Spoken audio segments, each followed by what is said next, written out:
अभिषेक good evening. बाकी बच्चे कहाँ रह गए? कमेंट केवल अभिषेक का दिख रहा है।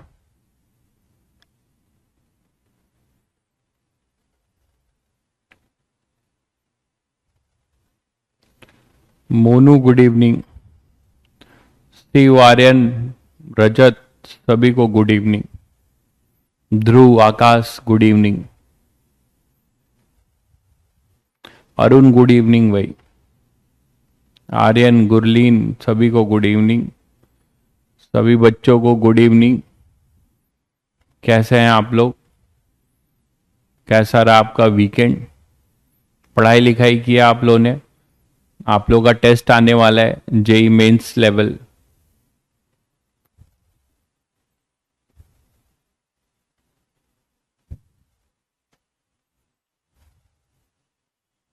हाँ, रिलेटिव वेलोसिटी स्टार्ट करेंगे।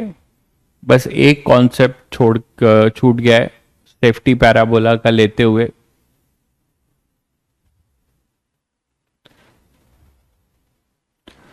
आर्यन, इसकी चिंता मत करिए कितने दिन लगे, पहले ये चिंता करिए कि आप कुछ सीख रहे हैं कि नहीं, क्वेश्चंस हो रहे हैं कि नहीं। क्योंकि पढ़ाई ऐसा तो है नहीं कि इसको करने के बाद खत्म हो जाएगा, पढ़ाई तो चलती रहेगी।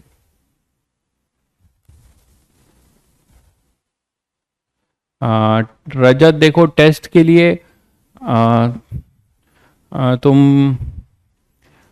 मैथ्स वहाँ करते हो तो जनरली पेपर तो कॉमन रहता है। इस बार सिलेबस थोड़ा आगे पीछे है फिजिक्स का, स्टार और सफलता में। फिर भी देखता हूँ, अगर सिलेबस हम आगे हैं, प्रोजेक्टाइल एक टॉपिक, तो कॉमन सिलेबस तो आज इस बार शायद नहीं हो पाए, हम लोग आगे हैं। तो आप लोग के टेस्ट का सिलेबस जो है बता देता हूँ। मोशन इन 1D रहेगा, जो पुराना तुम लोगों ने कर रखा है, मोशन इन 1D ग्राफ। ठीक है, मोशन इन 1D ग्राफ मैं लिख दे रहा हूं।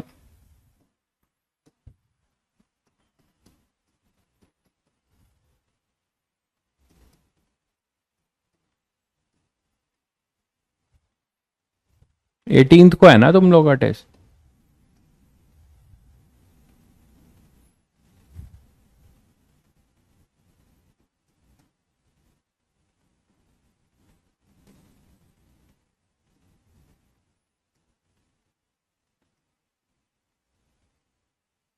तो इसमें अपना वही है, 1D मोशन।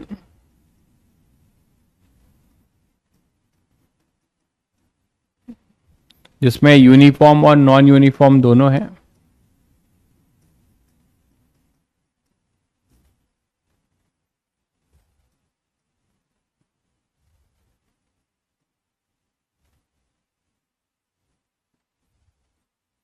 ठीक है, दूसरा अपना है मोशन अंडर ग्रेविटी।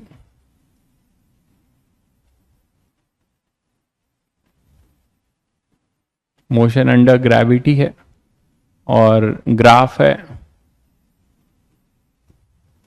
और फिर अपना प्रोजेक्टाइल मोशन कंप्लीट।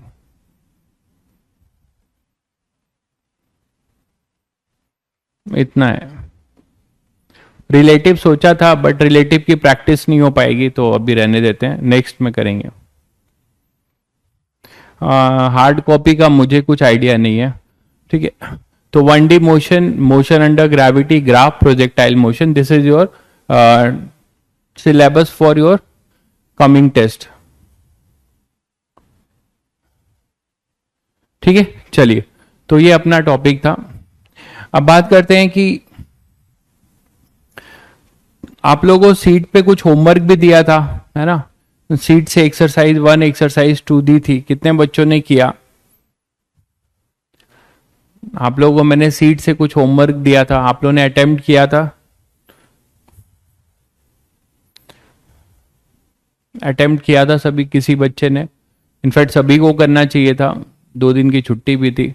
सीट के एक्सरसाइज 1, एक्सरसाइज 2 होमवर्क दिया था आप लोगों को। ठीक है, हो रहे हैं क्वेश्चन आपके सीट से? क्वेश्चन हो रहे हैं? हाँ ठीक है, कुछ क्वेश्चंस नहीं बनेंगे, कुछ बनेंगे। अच्छा, अभी एससीवी किया है, ठीक है, सीट भी निपटाओ।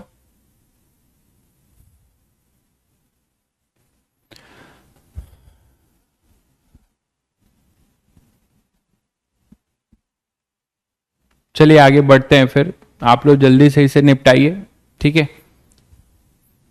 और साथ साथ में क्वेश्चंस करिए, क्वेश्चंस का टाइम निकालिए और करिए।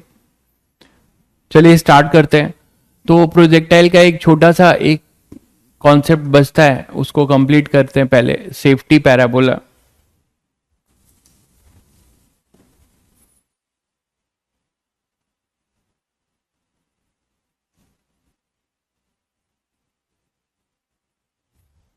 सेफ्टी पैराबोला देखिए क्या है, कुछ नया नहीं है बिल्कुल, लोग ऐसा कॉन्सेप्ट बना के पढ़ाते हैं, तो मैं भी आपको बता दे रहा हूं, this is just a problem.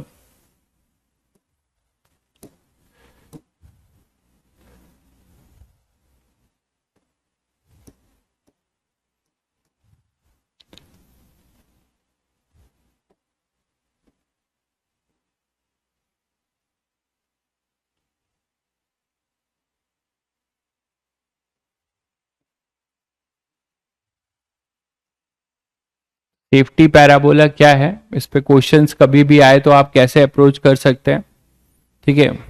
चलिए देखिए, मान लीजिए आपके पास कोई भी एक प्रोजेक्टाइल है, आपने प्रोजेक्टाइल प्रोजेक्ट कर दिया,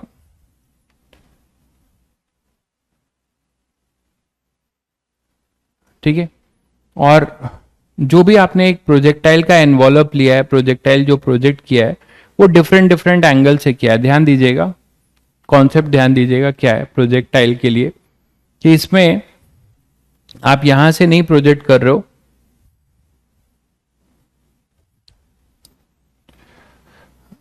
आपने कोई भी प्रोजेक्टाइल प्रोजेक्ट किया, ये हॉरिजेंटल है, यहां से किसी भी डायरेक्शन में आपने प्रोजेक्टाइल प्रोजेक्ट करना शुरू किया, ठीक है, ये मान लो वाई एक्सिस है,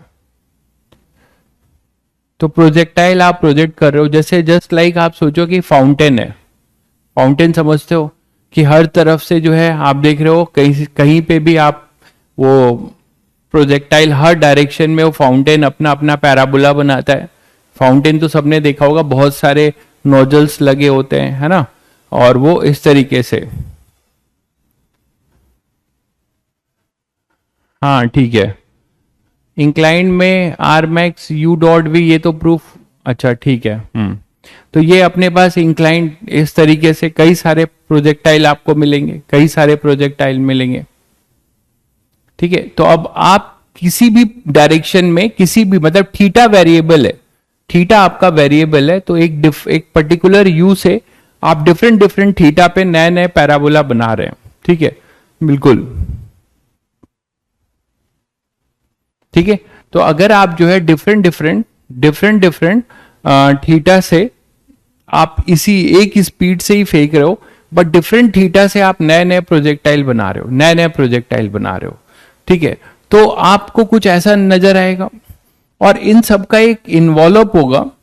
मतलब मैं आपको ये बोल रहा हूं कि मान लीजिए एक, मैं आपको एक प्रोजेक्टाइल पहले बना के दिखाऊं, मान लो ऐसा कोई एक प्रोजेक्टाइल था इन्वॉल्व, अब इसके अंदर कई सारे प्रोजेक्टाइल आप फेंक सकते हो, डिफरेंट डिफरेंट थीटा को वेरी कराकर, मतलब मान लो ऐसा, ठीक,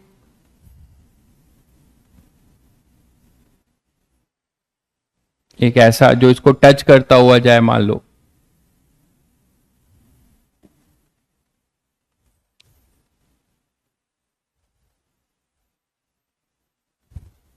ऐसा कुछ हो जाए, मान लो,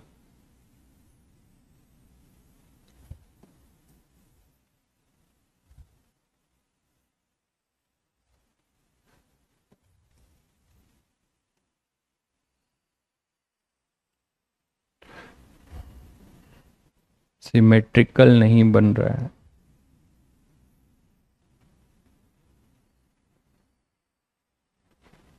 ठीक है, ये है।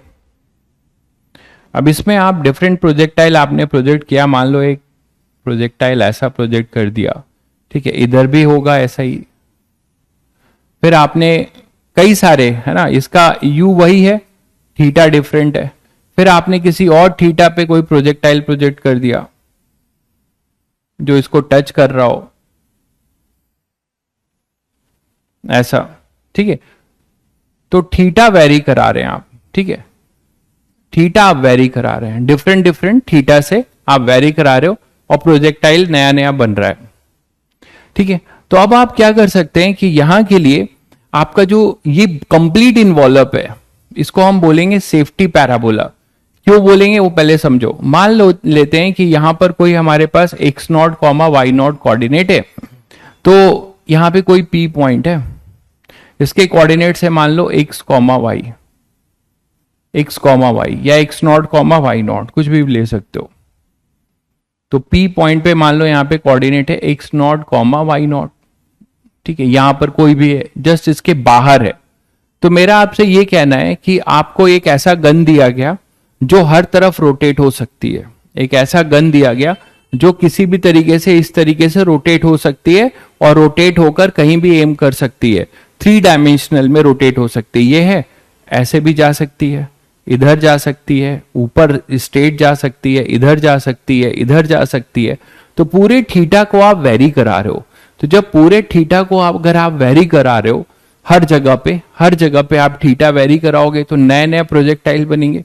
और मान लो आप यहां पे खड़े हो, कोई भी बर्ड है या कोई भी एरोप्लेन है, कुछ भी खड़ा है मान लो, और उसको इसे हिट करना है, ठीक है। तो किसी पर्टिकुलर यू के लिए उसकी स्पीड, गन की जो गन से जो बुलेट निकलेगी ना, वो तो गन की जो डिजाइनिंग होगी उसी पे डिपेंड करेगा, ठीक है, गन की जो डिजाइनिंग होगी उसी पे डिपेंड करेगा। लेकिन थीटा आप वेरी करा सकते हो, है ना, लेकिन यू आपका सेम होगा। तो हम ये देखते हैं कि क्या मैक्सिमम पॉसिबिलिटी है कि हम थीटा कितना वेरी करा के डिफरेंट डिफरेंट ये प्रोजेक्टाइल बना के इसको हिट कर पा रहे हैं, तो क्या ये हिट हो पाएगा, ठीक है, या इस कहां पर ये रहे तो ये कभी भी हिट नहीं हो पाएगा।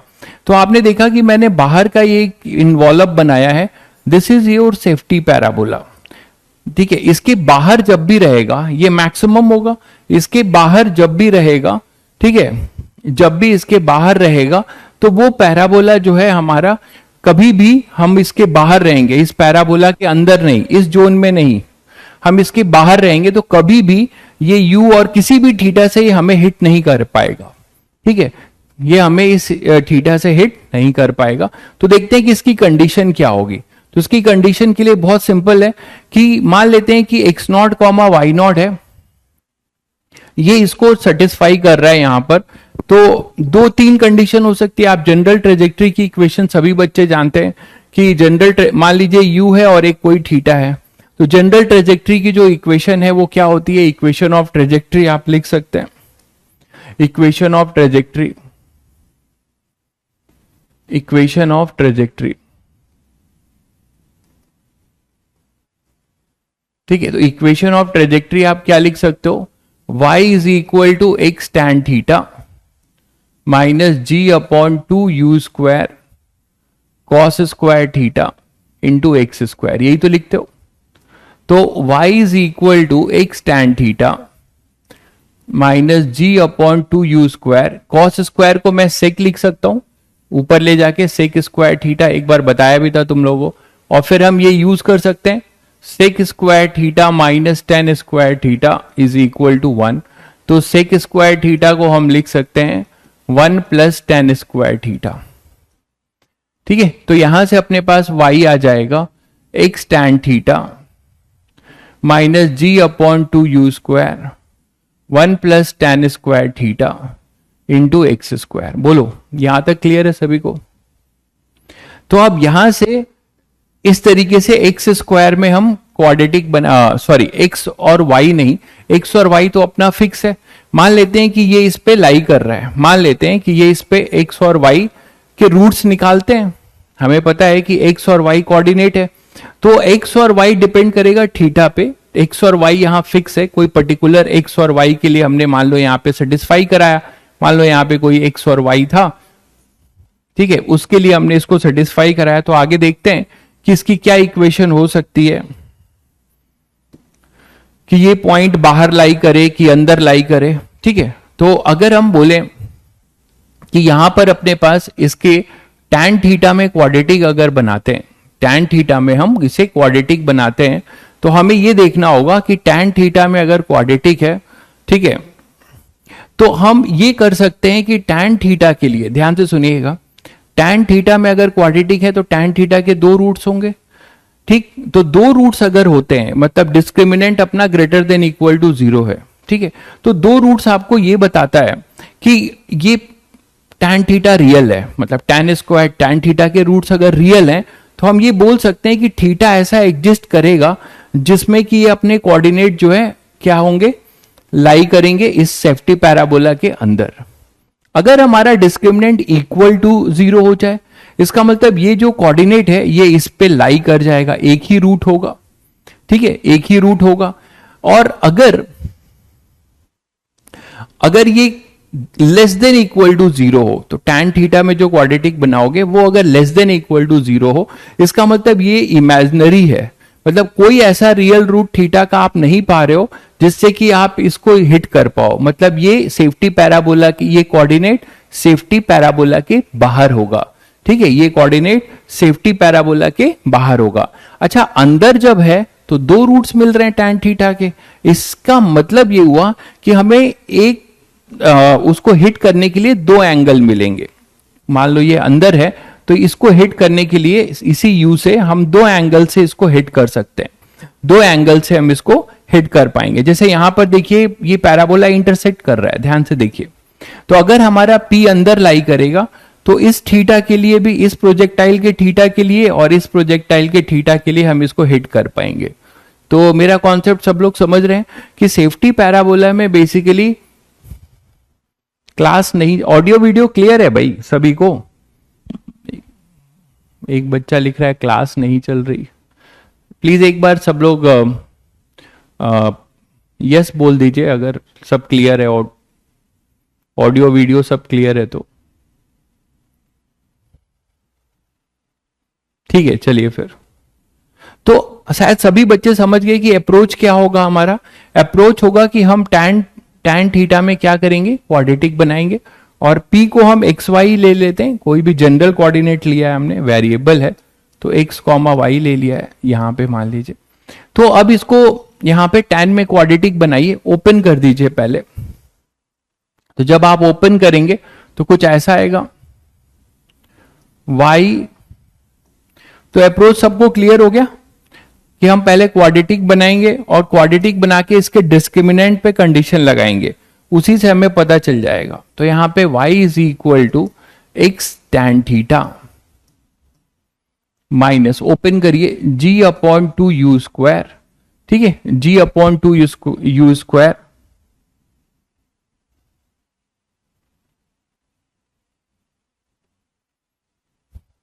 ठीक है, और ये एक्स स्क्वायर के साथ रहेगा,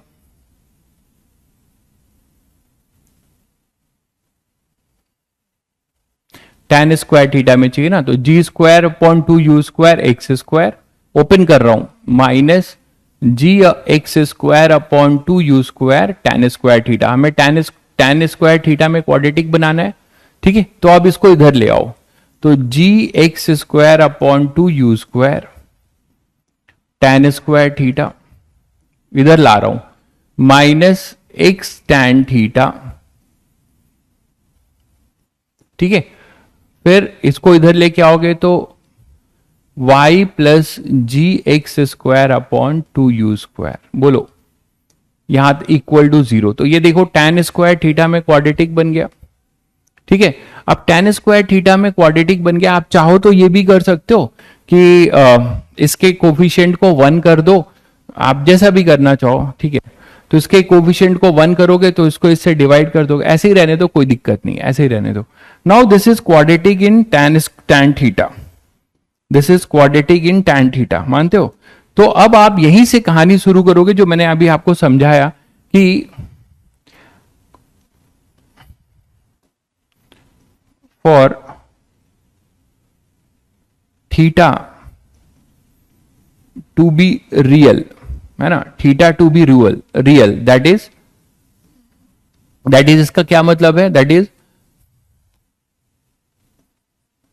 we have theta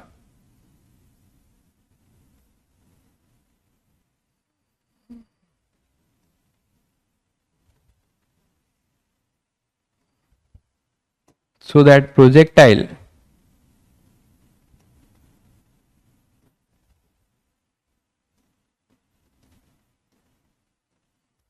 hit the coordinate p x comma y, ठीक है, for theta to be real के लिए। मानते हो अगर हमारा theta that is discriminant should be greater then 0, ये कंडीशन होगी पहली। अगर इसमें दूसरी कंडीशन है कि इफ डिस्क्रिमिनेंट इक्वल टू 0 तुम्हें मिलता है, इसका ये मतलब है कि only one theta for which projectile hit the inclined plane, oh sorry, hit the projectile hit the point P, ठीक है। और तीसरी कंडीशन है कि if theta is less than 0 तो no value of theta so that, क्योंकि imaginary हो जाएगा, सो दैट प्रोजेक्टाइल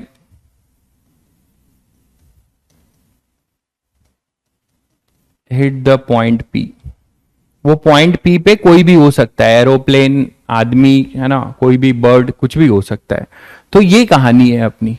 तो आप मुझे बताओ कि सेफ्टी पैराबोला का ये मतलब है कि हम चाहते हैं कि इस रेंज के बाहर रहें, ठीक है। इस रेंज के बाहर रहने के लिए एक्स और वाई में क्या इक्वेशन होगी, एक्स और वाई में हम इसके बाहर रहें, ठीक है। हम चाहते हैं कि वो सेफ जोन ढूंढें जिससे कि हम इसके बाहर रहें। तो उसके लिए डिस्क्रिमिनेंट अपना क्या होगा, लेस देन इक्वल टू 0, जिससे कि प्रोजेक्टाइल का कोई भी किसी भी थीटा पे इसकी हिटिंग ना हो पाए। क्लियर है सभी बच्चों को? तो यहां के लिए अब हम डिस्क्रिमिनेंट को लेस देन 0 करेंगे तो वहां से हमें मैक्सिमम वो हाइट मिल जाएगी जिससे हम दूर रहेंगे, मतलब वहां पर रहेंगे, उस हाइट पर रहेंगे। तो किसी भी थीटा के लिए और किसी पर्टिकुलर यू के लिए वहां हीटिंग पॉसिबल नहीं है, ठीक है। तो इसके डिस्क्रिमिनेंट को लेस देन इक्वल टू 0 कर दो। तो डिस्क्रिमिनेंट अगर less than equal to 0 for no heating,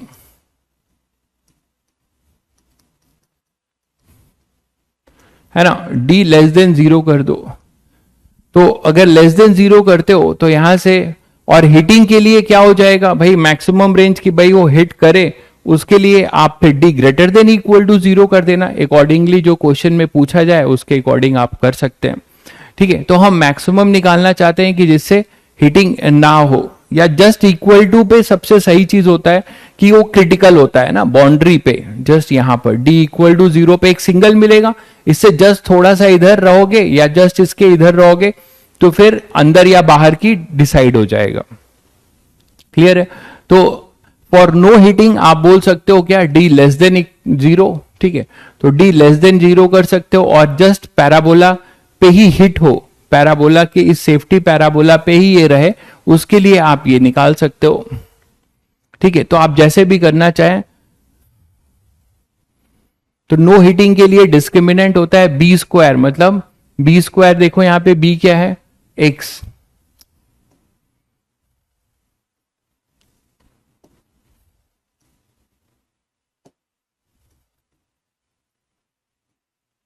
ठीक है। तो बी स्क्वायर हो जाएगा अपने पास क्या, x square B square minus 4ac, A है g x square upon 2u square,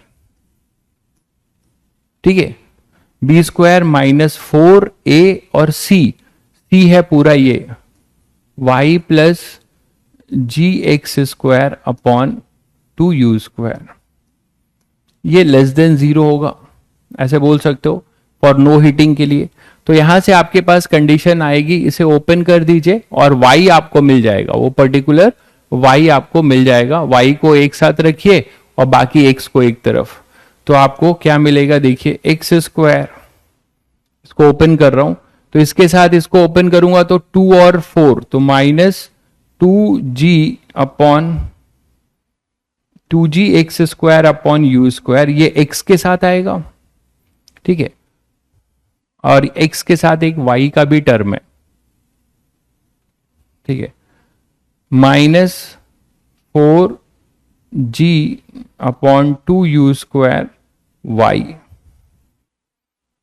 minus 4g x square यहां भी है, minus 4g x square upon 2u square y, बोलो लेस देन 0 ऐसे बोल सकते हो, y को इधर ले जाओ तो x square minus 2g x square upon u square less than 4g x square upon 2u square y, ठीक है। तो y आप यहां से लिख सकते हो ग्रेटर देन, इसको इधर लाओ, ग्रेटर देन इसको इधर डिवाइड करो इन सब के साथ, तो क्या हो जाएगा, x square u square upon 4g,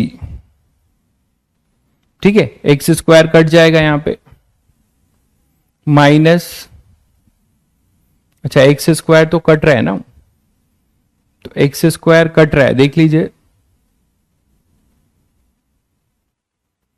but एक एक्स स्क्वायर रहेगा, यहां एक्स की पावर 4 आएगा, ओके, यहां पे y वाले टर्म में इसके साथ x की पावर 4 आएगा, ठीक है, इसके साथ x की पावर 4 आएगा और y वाले में केवल एक्स स्क्वायर आएगा, ठीक है, देख लीजिए, तो x की पावर 4, ये x की पावर 4, ये एक्स स्क्वायर, अब यहां से डिवाइड कर दीजिए तो y ग्रेटर देन आएगा 2u स्क्वायर, यहां से एक एक्स स्क्वायर कैंसिल होगा अपॉन 4g, तो 2 से 4 भी कैंसिल कर लीजिए, ये 2 से 4 भी अपना कैंसिल हो जाएगा, यहीं कैंसिल कर देना था, तो ये 2 और ये 4 तो कैंसिल ही हो जाएगा,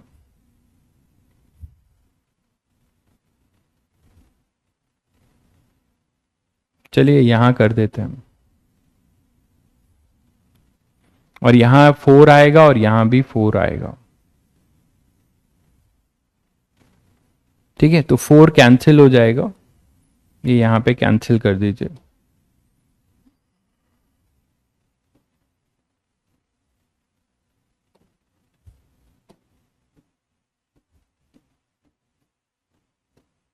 ठीक है। अब y यहां से लिख लीजिए, तो इट इज y के ऊपर कंडीशन आ गई, y greater than u square x square upon u square upon g only, x square भी अपना कैंसिल हो रहा है, तो u square upon g minus, यहां से यू स्क्वायर कैंसिल होगा और यहां पे आएगा एक जी कैंसिल होगा, 2x स्क्वायर, इसको इससे डिवाइड कर रहा हूं, ठीक है, तो एक्स स्क्वायर से x की पावर 4 कैंसिल हुआ, g से g कैंसिल होगा, u स्क्वायर से u, तो 2x स्क्वायर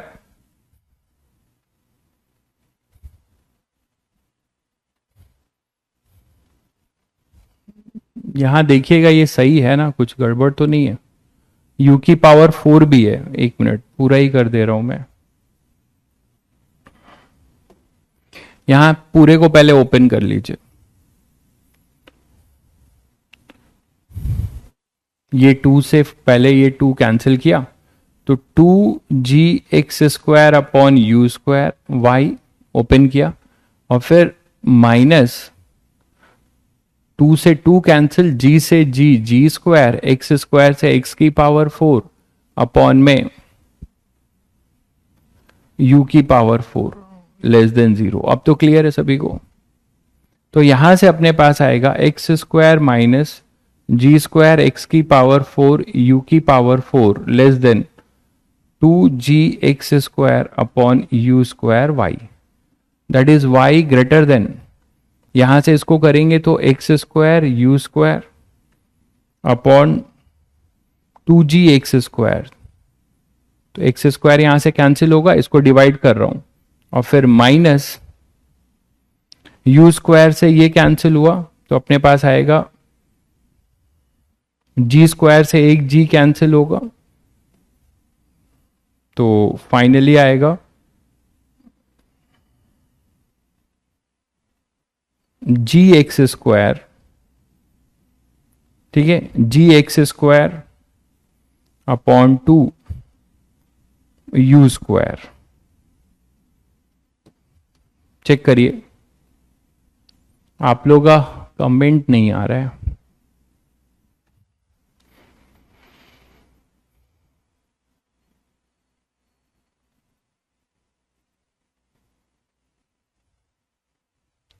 ठीक है, तो y अपने पास आ जाएगा greater than x square u square upon 2। Check करिए जरा एक बार सभी बच्चे, u square x square upon 2g x square, तो यहां से एक्स स्क्वायर भी कैंसिल हुआ, तो y greater than u square by 2g minus g upon 2u square x square.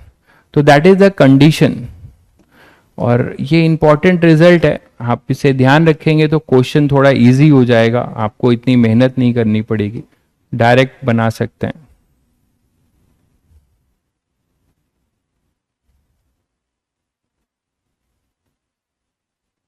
तो that is the condition for a safety parabola. ठीक है, y should be greater than u square 2g minus g upon 2 square into x square. मिला लो जरा एक बार, देख लो इसका मतलब क्या समझे, कि अगर अपना ये जो y है इसकी हाइट है ना इस वाले वैल्यू से ज्यादा होती है, तो किसी भी थीटा के लिए पॉसिबल नहीं होगा कि वो उसको हिट कर पाए, किसी भी थीटा के लिए वो पॉसिबल नहीं होगा कि वो उसको हिट कर पाए। ये क्लियर है? ठीक है, तो यहां पे y should be greater than u square upon 2g minus g upon 2u square x square. तो यहां के लिए किसी भी थीटा के लिए ऐसा पॉसिबल नहीं होगा कि ये प्रोजेक्टाइल इसको हिट कर पाए। नहीं, ये एच मैक्स नहीं होगा भाई, एच मैक्स नहीं आप बोलेंगे।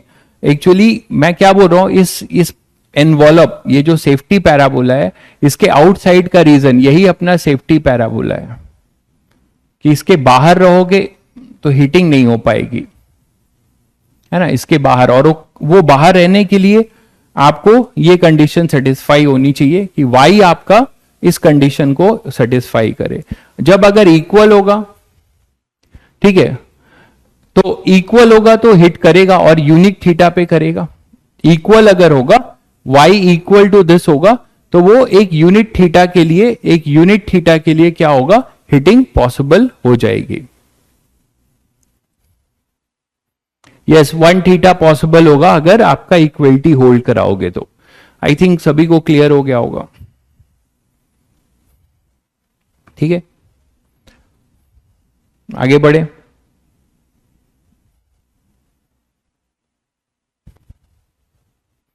तो जैसे कोई क्वेश्चन, डेटाबेस क्वेश्चन लेंगे तो आपको ज्यादा समझ में आएगा इस पे। ठीक है,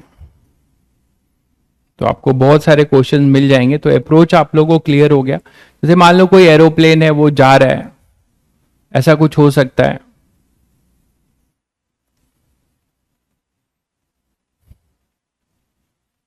ना, कोई एरोप्लेन मान लो कहीं पे जा रहा है यहां से, और उस एरोप्लेन की हाइट ये है, ऐसे जा रहा है।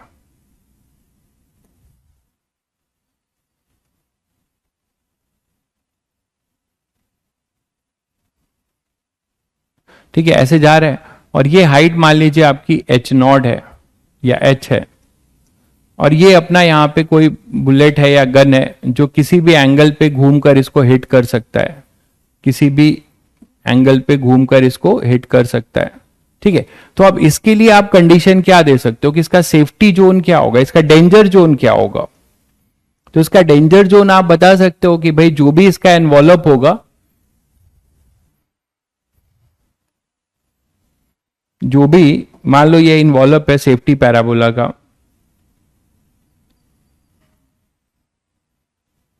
ऐसा। ठीक है, तो अब आप समझ रहे हो कि इसका डेंजर जोन क्या होगा। इसका डेंजर जोन ये होगा, हीटिंग की पॉसिबिलिटी कहां बनेगी, है ना। हीटिंग की पॉसिबिलिटी इसकी ये बनेगी कि इस जोन में, है ना, ये जो जोन है आपका, जो शेडेड पोर्शन में बना रहा हूं, ये जोन है ना, ये ऐसा जोन है जहां पे हीटिंग हो सकती है। मानते हो कि नहीं? क्योंकि यहां पे आपको जब ये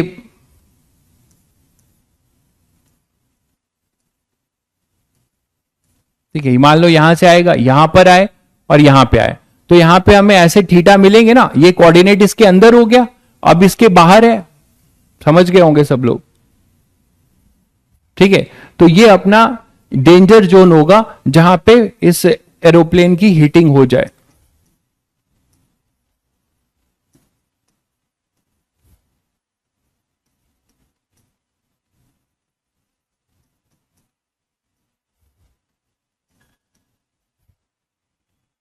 ठीक है, तो यहां पे ये हिट हो सकता है। समझ रहे होंगे? अभी अभी हमने देखा, क्यों? क्योंकि अब ये कहीं पे भी होगा, यहां पर होगा, यहां पर होगा, तो आपको पता है कि ये जो पी कोऑर्डिनेट है इसके अंदर लाई कर रहा है, जो सेफ्टी पैराबोला के अंदर लाई कर रहा है। तो ऐसे दो एंगल हो सकते हैं जहां पे ये हिट कर जाए, ऐसे दो एंगल हो सकते हैं जहां पर ये हिट कर जाए। ठीक है, तो ऐसे दो एंगल आपको मिल सकते हैं जहां पर ये हिट कर जाएगा। क्लियर है सभी बच्चों को? तो यहां से यहां तक ये पूरा जो है डेंजर जोन है। इसके बाहर रहेगा, यहां पर रहे, ठीक है, या इस साइड इधर रहे, तो ये अपना क्या हो जाएगा? बच जाएगा।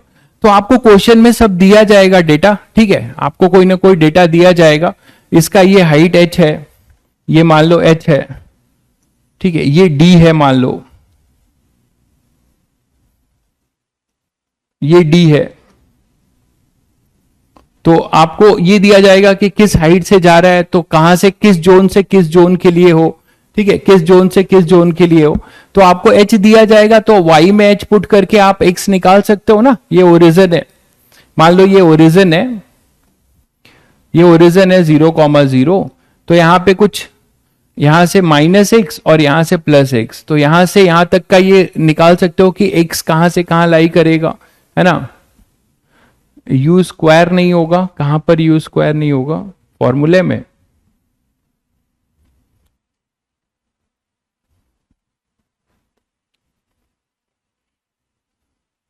u स्क्वायर क्यों नहीं होगा? यहां पे करोगे तो u स्क्वायर आएगा ना, ये u की पावर 4 है। देखिए ये u की पावर 4 है, जब आप इसे इसको मल्टीप्लाई करेंगे तो आपको एक u की पावर 4 मिलेगा, और u की पावर 4 मिलेगा, और y वाले कोफिशिएंट को इससे जब डिवाइड करोगे तो u स्क्वायर से u की पावर 4 कैंसिल होगा, तो हमें यहां पे एक u स्क्वायर मिलेगा भाई, u स्क्वायर मिलेगा। सही है, u स्क्वायर मिलेगा हमें एक। क्लियर है सभी को? ब्लैंक पार्ट में क्यों नहीं हिट करेगा? देखिए यही तो मैंने समझाया आपको। ब्लैंक पार्ट का मतलब नहीं समझा आप, क्या बोल रहे हो? इधर तो नहीं आएगा ना, ये एरोप्लेन की फिक्स हाइट है, हाइट तो फिक्स हो गई ना, कि किसी पर्टिकुलर हिट एल्टीट्यूड पे ही उड़ान भरेगा ना। किसी पर्टिकुलर क्वेश्चन में दिया होगा तुम्हें कि किसी पर्टिकुलर एच पे ही हिट, किसी पर्टिकुलर एच पे ही ये हिट करेगा। ठीक है, तो वो ब्लैंक, जो तुम ब्लैंक बोल रहे हो ये वाला, यहां पे भी अगर ये मान लो नीचे से उड़ता तो फिर ये जोन यहां आ जाता। समझ गए?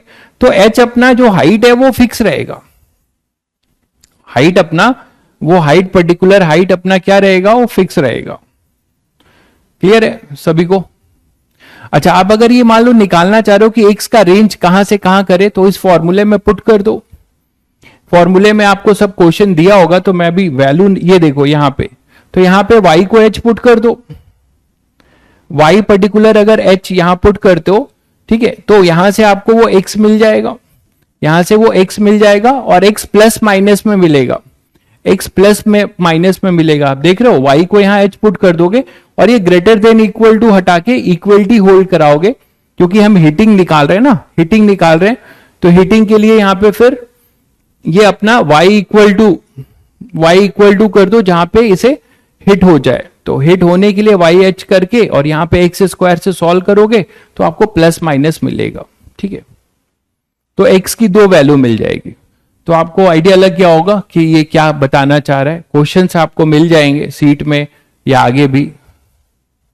तो ये कहानी थी अपनी सेफ्टी पैराबोला की, ये कहानी थी अपनी सेफ्टी पैराबोला की। जो मैं आपको ऐसे क्वेश्चन मिलेंगे तो आप इसको अप्रोच कर सकते हो, कोई बड़ी चीज नहीं थी, वही प्रोजेक्टाइल से ही आप कर सकते थे।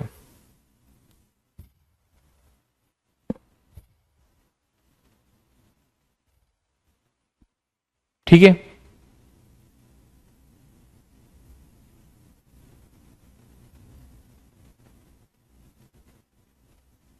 आगे बढ़े। तो हमारा नेक्स्ट जो टॉपिक है वो है रिलेटिव वेलोसिटी का। जो नेक्स्ट टॉपिक है अपना रिलेटिव वेलोसिटी का है।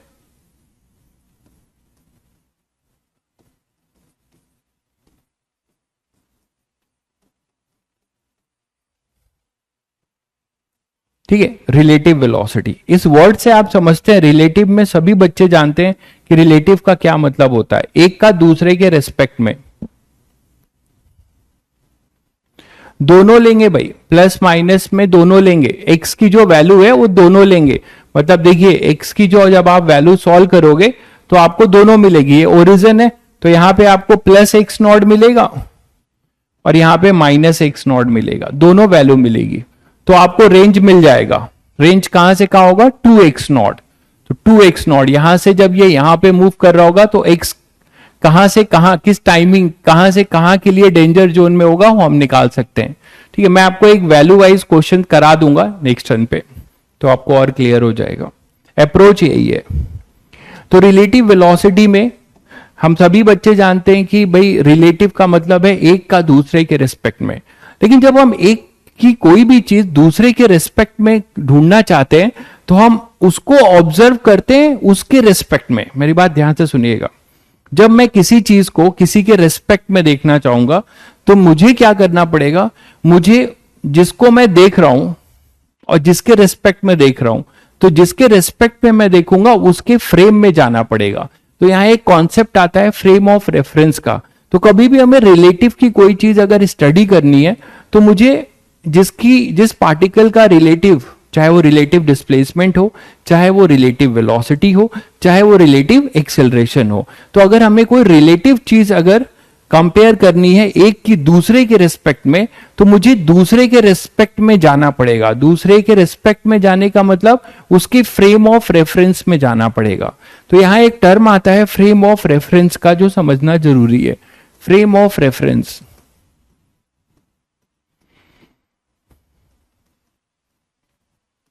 जो बच्चे नए हैं भाई वो रिलेटिव वेलोसिटी आराम से समझ सकते हैं, बस उनको थोड़ा बहुत वेक्टर का आइडिया होना चाहिए। तो वेक्टर मैंने उस दिन भी कहा था, वेक्टर जरूर पढ़ लीजिएगा। बिना वेक्टर के रिलेटिव का कोई लेना देना ही नहीं है, हर जगह पे वेक्टर यूज होगा। फ्रेम ऑफ रेफरेंस, ठीक है, बिल्कुल सही कह रहे हैं, बिल्कुल सही कह रहे हैं प्रकाश।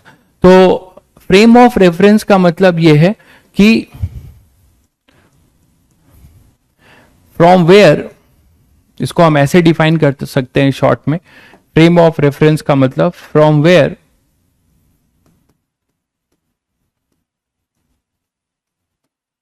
वी कैन ऑब्जर्व द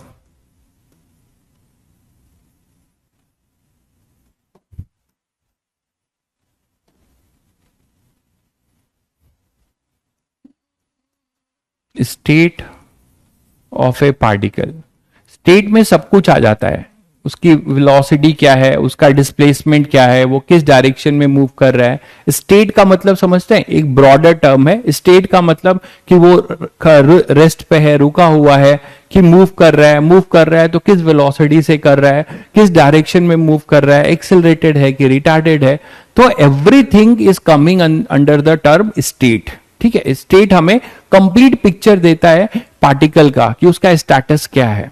तो अगर हम किसी पार्टिकल को ऑब्जर्व करना चाहें तो हम जिस फ्रेम में, जहां पे ऑब्जर्व करते हैं, जहां से, जैसे मान लो अभी आप बैठे हो अपने यहाँ पे स्टडी कर रहे हो, तो जिस रूम में आप बैठे हो तो कोई अगर ये जानना चाहे कि आप क्या कर रहे हो तो उसको उस रूम में इंटर करना पड़ेगा। मानते हो कि नहीं? तो ये जो रूम है that is your frame of reference. तो आपको मैं देखना चाहूंगा कि आप क्या कर रहे हो, कौन सा सब्जेक्ट पढ़ रहे हो, किस टाइम, है ना। तो इस टाइम पे कौन सा सब्जेक्ट आपका चल रहा है, तो इसके लिए मुझे उस रूम में इंटर करना पड़ेगा। तो room is basically our frame of reference, ठीक है। तो फ्रेम ऑफ रेफरेंस एक बेसिक टर्म ये है कि हम जहां से किसी पार्टिकल को ऑब्जर्व कर पाते हैं, उस और ऑब्जर्व करके क्या करते हैं, उसके स्टेटस को देख पाते हैं। तो that is our frame of reference, ठीक है। अब ये जो फ्रेम ऑफ रेफरेंस है ये 2 टाइप के होते हैं, जो आगे आप पढ़ोगे भी, 2 टाइप।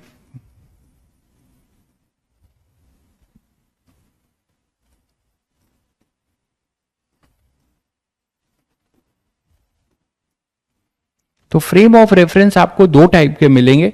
एक मिलेगा आपका इनर्शियल फ्रेम और दूसरा नॉन इनर्शियल फ्रेम, ठीक है। एक मिलेगा आपको एक इनर्शियल फ्रेम और दूसरा नॉन इनर्शियल। पहला है अपना इनर्शियल फ्रेम। इनर्शियल फ्रेम का मतलब इन जनरल अगर आप बोलोगे तो फ्रेम स्टेशनरी फ्रेम या frame moving with constant velocity. इसमें आप बोल सकते हो कि किसको हम इनर्शियल फ्रेम बोलेंगे, तो हम बोलेंगे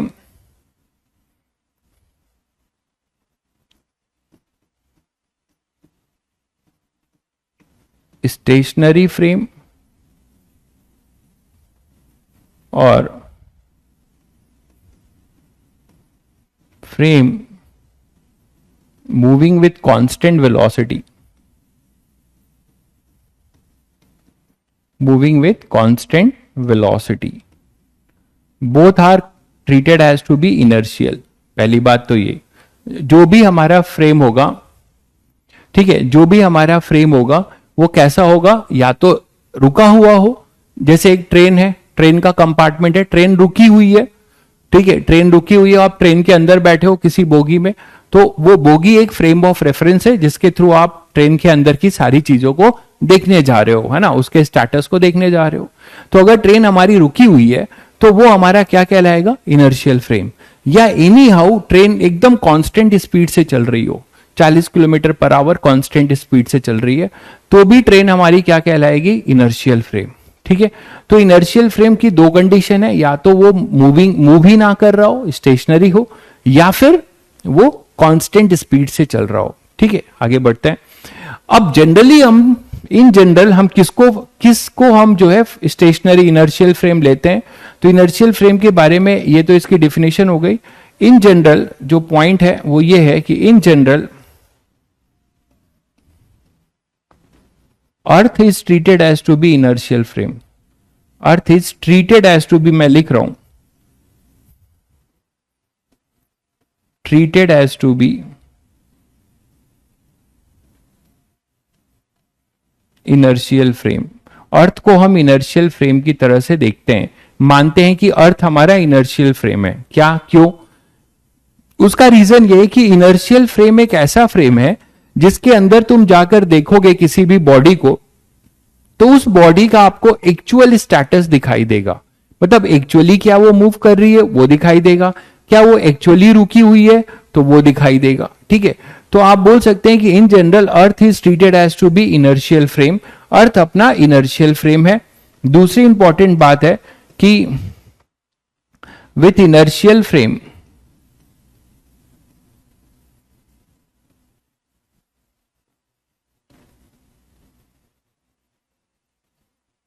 we can observe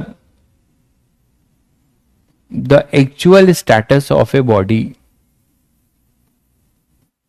एक्चुअली सही में क्या हो रहा होगा, सही मायने में actual status of a body. किसी बॉडी के एक्चुअल स्टेटस को देखना है तो वो हम कहां से देख पाएंगे, तो हमें सही एक्चुअल स्टेटस मिलेगा जहां पे हमारा क्या हो, इनर्शियल फ्रेम हो। वहां पे अगर हम देखेंगे तो हमें बॉडी का एक्चुअल स्टेटस मिलेगा, ठीक है। आगे बढ़े तो ये इनर्शियल फ्रेम है। नॉन इनर्शियल फ्रेम क्या है, तो नॉन इनर्शियल इस चैप्टर में नहीं पढ़ोगे आप, फोर्स कॉन्सेप्ट में पढ़ोगे, लेकिन मैं यहां लिख दे रहा हूं, कोई दिक्कत नहीं है, ठीक है। जान लो नॉन इनर्शियल फ्रेम, ये अभी आप न्यूटन लॉ में पढ़ोगे। तो नॉन इनर्शियल फ्रेम जो है, ऐसे फ्रेम को कहते हैं जो एक्सेलरेटेड होते हैं। all accelerated frames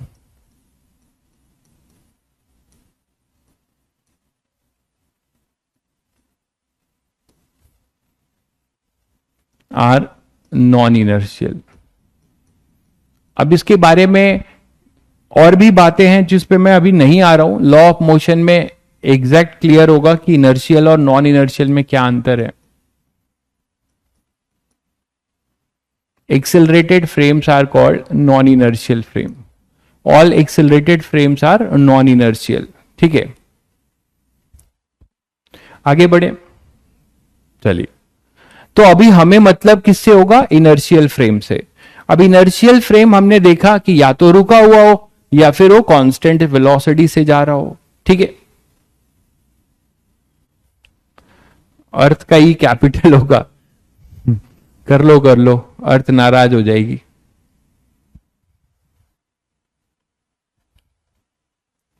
कर लीजिए जहां पे आपको लगता हो कहां पे क्या है।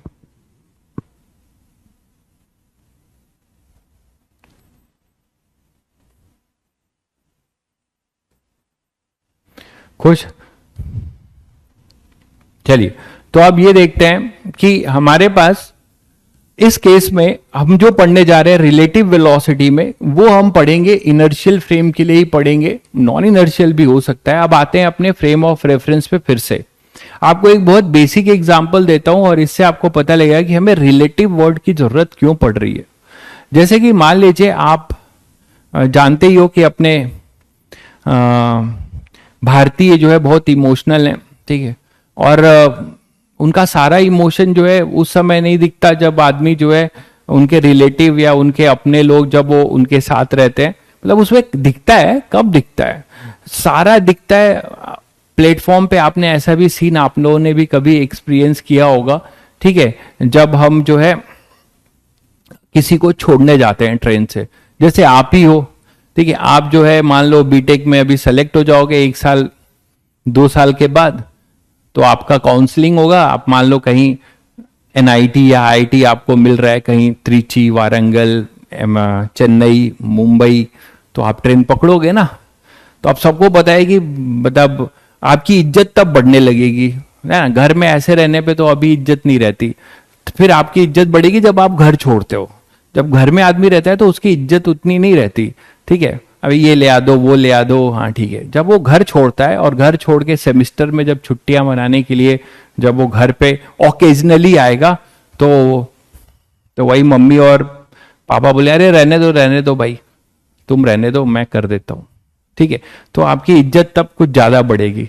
तो आप जो है जब जा रहे होगे आईटी की काउंसलिंग में, ठीक है, आईटी ज्वाइन करने के लिए, तो लोग आपसे मिलेंगे, इमोशन का अंबार टूट रहा होगा, है ना। दीदी, मम्मी, है ना, चाचा चाची अगर होंगे तो वो भी, तो सब जो है ट्रेन चल रही है, ट्रेन अब अबाउट टू मूव है, सब खिड़की पकड़ के बैठे हुए हैं आपसे, आप खिड़की वाले सीट पे हो और लोग आपसे बातें कर रहे हैं, टाटा भी कर रहे हैं, ठीक है, और ट्रेन चलने लगी। लोग फिर दौड़ भी रहे हैं, ठीक है, दौड़ भी रहे हैं, ट्रेन धीरे धीरे चल रही है, लोग दौड़ भी रहे हैं, मानते हो कि नहीं? तो ऐसा कुछ हो रहा है आपके साथ। तो आप क्या देख रहे हो? आप एक ऑब्जर्वर हो, आप ट्रेन के अंदर हो and train is about to move, ठीक है, train is about to move. और अब जो है, हाँ, आर्यन भाई साहब बता रहे हैं कि मैडम को बहुत बुरा लगेगा, मतलब पहले ही मैडम बनाए बैठे हो बे, हैं? बहुत बढ़िया गुरु, चलो सही है, तो कॉलेज में बनाते हैं ना लोग, तुम लोग आगे हो, नए जनरेशन के हो, सही है सही है। तो अब जो है यहां पे train is about to move, ठीक है, तो ट्रेन जब अबाउट टू मूव है तो अब यहां 2 ऑब्जर्वर हैं, ध्यान दीजिएगा। एक तो आप हो जो ट्रेन के अंदर हो, जो कि मूविंग फ्रेम है, वो कांस्टेंट वेलोसिटी से चाहे मूव करे चाहे एक्सेलरेटेड मोशन करे, है मूविंग फ्रेम, ठीक है, मूविंग फ्रेम है। और आपके जो घर वाले हैं जो आपको इमोशन का इतना बड़ा पूरा जो एक गिफ्ट दे रहे हैं, तो वो लोग भी जो है प्लेटफॉर्म पे खड़े हैं। तो दोनों लोग जो है ट्रेन के अंदर की कोई आपका जो सामान है, लगेज है, उसको देख रहे हैं। तो आपके लगेज को 2 लोग देख रहे हैं, एक आप देख रहे हो और आपके जो लोग हैं, रिलेटिव हैं या आपके घर के लोग हैं जो प्लेटफॉर्म पे खड़े हैं वो देख रहे हैं। अब देखो यहाँ कॉन्ट्राडिक्शन क्या हो रहा है। अगर आप अपने लगेज को देखोगे तो आपको वो रेस्ट पे दिखेगा, जबकि जो लोग प्लेटफॉर्म पे खड़े हैं वो आपके लगेज को देखेंगे तो उनको ये दिखाई देगा कि आप और लगेज उसी ट्रेन के साथ मूव कर रहे हैं। तो now for a particular object we have two states. मानते हैं कि नहीं? किसी पर्टिकुलर ऑब्जेक्ट के लिए एट ए टाइम हमारे पास दो दो स्टेट हैं। कैसे पॉसिबल है कि वो इनर्शिया, इतना तो तुम लोगों ने पढ़ा ही है 9th क्लास में कि इनर्शिया है ना, अगर बॉडी रेस्ट पे है तो रेस्ट पे, या फिर मूव कर रही है तो मूव कर रही है। तो एक ही साथ दोनों चीजें नहीं होगी कि बॉडी रेस्ट पे भी रहे और मोशन भी करे, दोनों पॉसिबल नहीं है, लेकिन ऐसा हो रहा है। अब आप सभी बच्चों को समझ में आ गया होगा कि ऐसा इसलिए हो रहा है क्योंकि हम जो दो अलग अलग लोग अलग अलग फ्रेम से देख रहे हैं, अलग अलग लोग अलग अलग फ्रेम से देख रहे हैं। आप मूविंग फ्रेम के ऑब्जर्वर हो तो आप रियल ऑब्जर्वर नहीं हो, मानते हो? क्योंकि रियल में चीज ऐसी नहीं है कि वो रेस्ट पर है, लगेज आपका रेस्ट पर है, ऐसा नहीं है। आप और लगेज ट्रेन के साथ मूव कर रहे हैं। ये रियल बात कौन देख रहा है? ये रियल बात प्लेटफॉर्म पे खड़े लोग देख रहे हैं। और प्लेटफॉर्म पे जो खड़े हैं वो किससे अटैच्ड हैं? अर्थ से। तो अर्थ को अभी मैंने बताया कि it is a inertial frame. Earth अपना क्या है? एक इनर्शियल फ्रेम है, नॉन मूविंग फ्रेम है।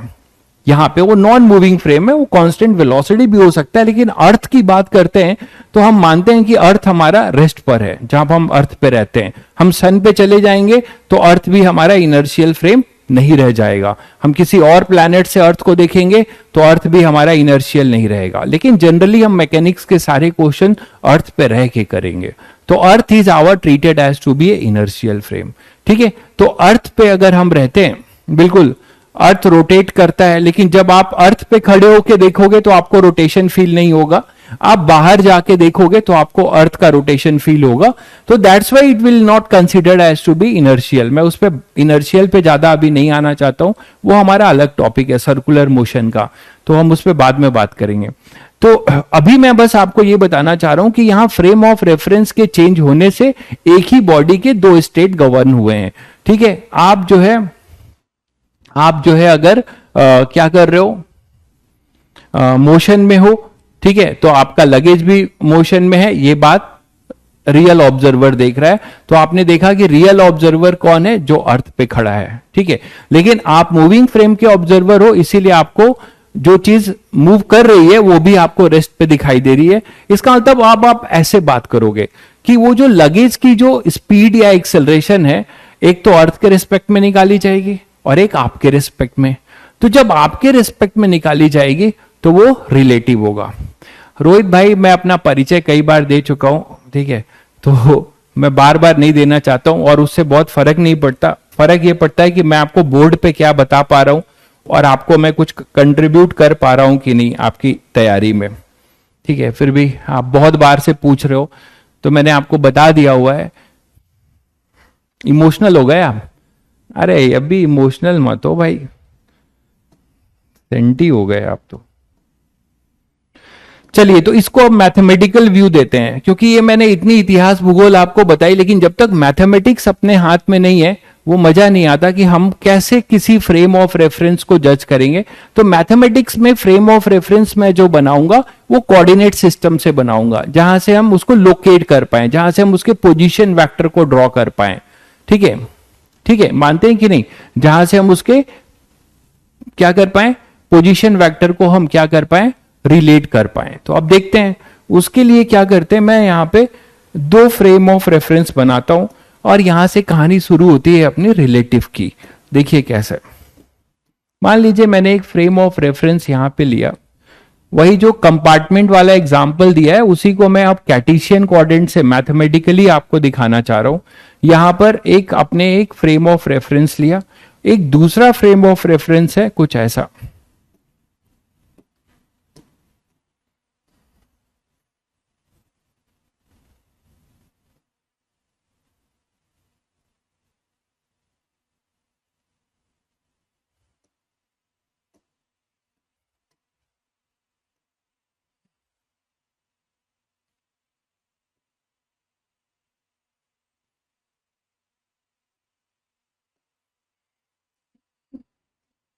थ्री डायमेंशन है, जेड नहीं दिखाया गया है, जेड आपको पता है ब्लैक बोर्ड के बाहर है।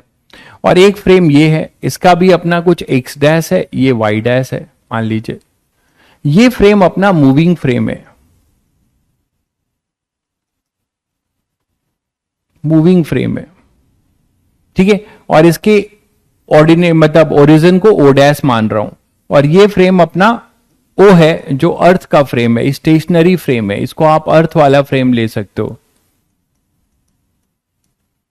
Stationery frame. अब यहां से हम लोग सीखेंगे कि इनमें रिलेशन कैसे निकाल रहे हैं और रिलेटिव का क्या मतलब है, मैथमेटिकली इस चीज को जज करेंगे। अब यहां से क्या करते हैं, हम किसी पॉइंट को लोकेट कर रहे हैं, ठीक है, कोई भी पॉइंट है उसको हम लोकेट कर रहे हैं, मान लो यहां से इस तरीके से कोई पॉइंट है यहां पे स्पेस में, उसको हम मूविंग फ्रेम से भी लिख रहे हैं और अर्थ के फ्रेम से भी लिख रहे हैं, स्टेशनरी फ्रेम मतलब अर्थ का फ्रेम। ये पी पॉइंट को हम लोकेट कर रहे हैं, ये पी पॉइंट है अपना, और इसको हम जो ऑब्जर्वर यहां पर है, ये ऑब्जर्वर जो अटैच विथ मूविंग फ्रेम है वो देख रहा है, और जो ऑब्जर्वर इसको अर्थ से देख रहा है, अर्थ वाला ऑब्जर्वर, ठीक है, तो ये स्टेशनरी ऑब्जर्वर है।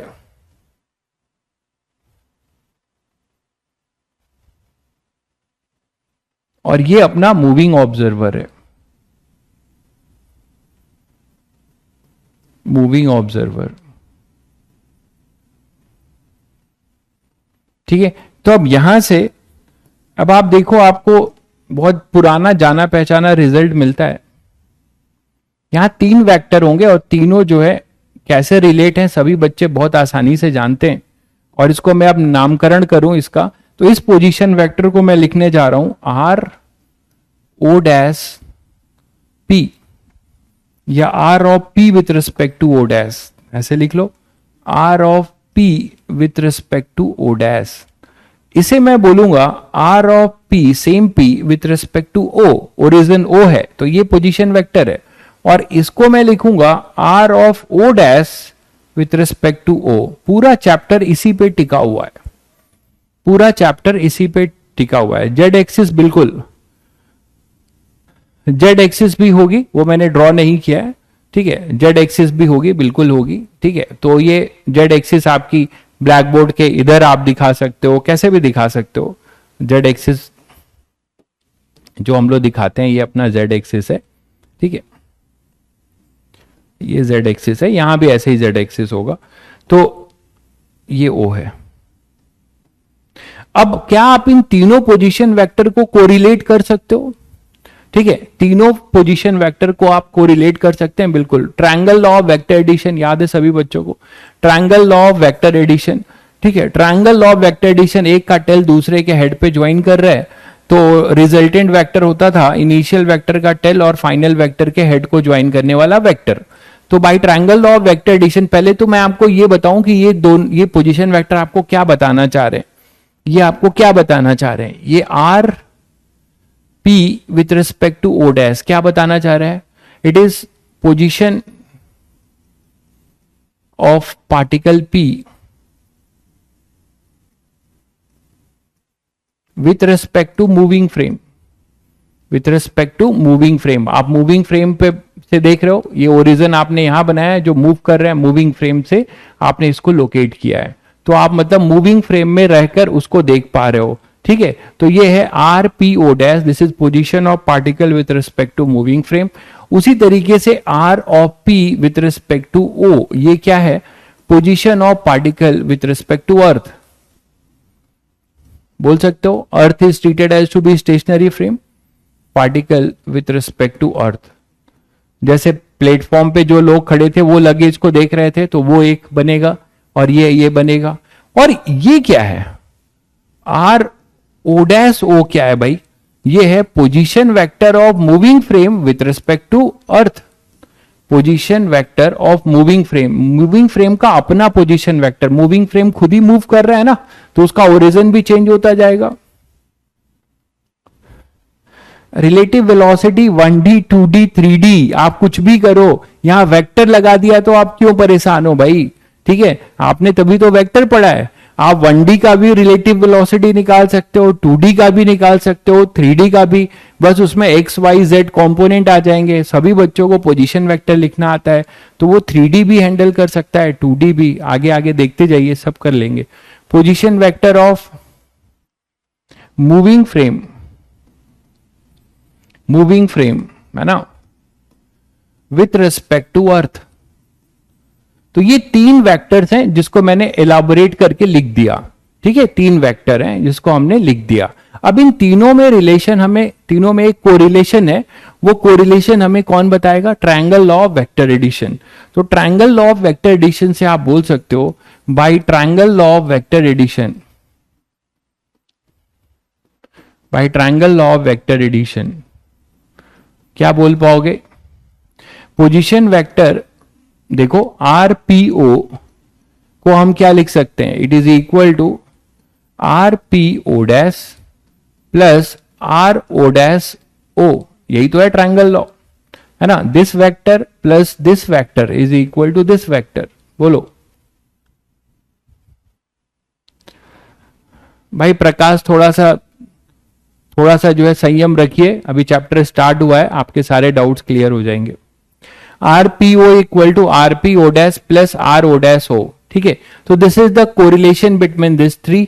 अब ये आपको बताता है क्या? रिलेशन बिटवीन, इसको मैं थोड़ा और अच्छे से लिखूं तो जो आपको याद रखना है वो ये है कि आप ऐसे लिख सकते हो R of P with respect to earth that is equal to, O का मतलब earth, R of P, O dash का मतलब moving frame, with respect to moving frame. ऐसे याद रखेंगे तो आपको ज्यादा बेटर होगा,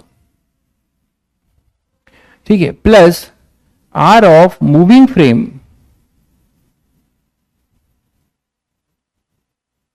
with respect to earth, O मतलब अर्थ। तो आपने क्या सीखा कि अगर मुझे डिस्प्लेसमेंट निकालना है, ठीक है, फिगर नहीं समझ में आया? फिगर क्या नहीं समझ में आया भाई? ये पार्टिकल पी है जो स्पेस में मूव कर रहा है, इसको लोकेट किया जा रहा है 2 फ्रेम से। कैर्टेशियन कोऑर्डिनेट तो पढ़े हो बचपन से, एक्स वाई जेड, ये कैर्टेशियन कोऑर्डिनेट है, इसका अपना एक्स वाई और ये जेड डैश है। तो हमने इसको लोकेट करने के लिए कैर्टेशियन कोऑर्डिनेट बनाया। तो ये मूविंग फ्रेम का कैर्टेशियन कोऑर्डिनेट है जहां से हम इसको लोकेट करेंगे, और यहां से ये है अटैच विद अर्थ है। तो कुछ किया नहीं है मैंने, बस सीधे सीधे मैंने पी को लोकेट किया है एक बार मूविंग फ्रेम के ऑब्जर्वर से, ओरिजिन से। तो मूविंग फ्रेम से हमने एक पोजीशन वेक्टर ड्रॉ किया, तो ये देखा कि ये है। अब कोई बच्चा इसमें बताएगा कि इसमें रिलेटिव डिस्प्लेसमेंट कौन सा है, जल्दी से बताओ। इन तीनों में रिलेटिव डिस्प्लेसमेंट कौन सा है और कौन से एब्सोल्यूट डिस्प्लेसमेंट है, एक्चुअल डिस्प्लेसमेंट है, जल्दी बताइए। इन तीनों वेक्टर में कौन सा आपको रिलेटिव नजर आता है?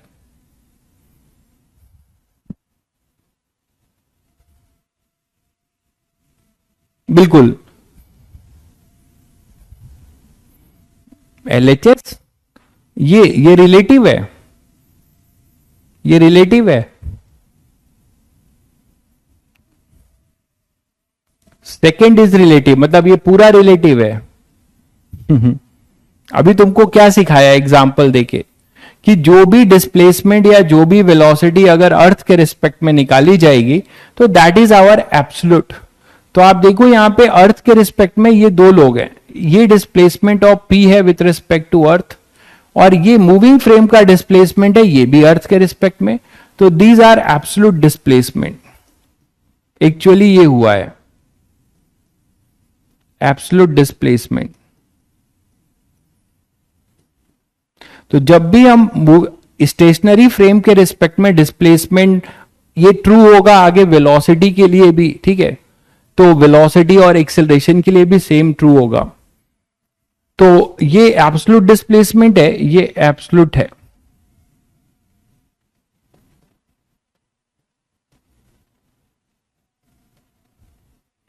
और ये आप देख रहे हैं जो मूविंग फ्रेम के रिस्पेक्ट में डिस्प्लेसमेंट है, ये एक्चुअल नहीं है, ये रिलेटिव है। ये है अपना रिलेटिव डिस्प्लेसमेंट, ये है अपना रिलेटिव डिस्प्लेसमेंट। तो ये लिखना बस आपको आना चाहिए, बाकी तो सब आपको आता है, ठीक है। तो आपने देखा कि अगर हमें कोई पार्टिकल मूविंग फ्रेम के रिस्पेक्ट में डिस्प्लेस हुआ है और मूविंग फ्रेम खुद भी डिस्प्लेस हुआ है, तो हमें एक्चुअल पार्टिकल का डिस्प्लेसमेंट कैसे मिलेगा? It is the vector sum of r of P with respect to earth is equal to r of P with respect to moving frame plus are of moving frame with respect to earth. Clear है सभी बच्चों को? तो जब भी हमारा जो है अर्थ के रिस्पेक्ट में डिस्प्लेसमेंट होगा वो एक्चुअल होगा, एक्चुअली वैसा हो रहा होगा, लेकिन रिलेटिव जो है अलग है। इसको समझाने के लिए मैं आपको एक बहुत छोटा सा एग्जांपल से समझा सकता हूं। देखिए,